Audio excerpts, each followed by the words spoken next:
இந்த நண்டு சிண்டுங்களோட அட்டூழியம் தாங்க முடியல. காலையில எந்திரிச்சதுலேருந்து சாயங்காலம் நைட்டு வரைக்கும் ஓய மாட்டேங்கிறாளுக.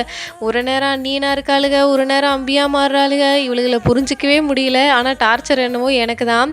இன்றைக்கி நான் கிளாஸ் போயே ஆகணும். அதனால் 2 பேத்தையும் தனியாக வீட்டில் விட முடியாது. அதனால் பாப்பாவை கொண்டு போய் ஸ்கூலில் விட்டுட்டு ஹரிணியை மட்டும் என் கூட கிளாஸுக்கு கூப்பிட்டு வந்துட்டேன். கிளாஸ் முடிச்சுட்டு ரிட்டன் போகும்போது வீட்டில் வந்துட்டு ரொம்ப நாள் மிக்ஸி ஜார் ஒன்று வந்து ரிப்பேராகவே இருந்துச்சு. அதையும் கையோடு சரி பண்ணிக்கிட்டேன். மார்க்கெட் பக்கம் போயிருக்கும்போது கொத்தவரங்காய் கிலோவே 30 ரூபான்னு சொல்லிட்டு ஒரு 1.5 கிலோ வாங்கிட்டு வந்திருந்தாங்க. அதில் கொஞ்சமாக மட்டும் பொரியல் பண்ணிவிட்டு மிச்சத்தை ஃபுல்லாக வத்தல் போட சொல்லிட்டாங்க.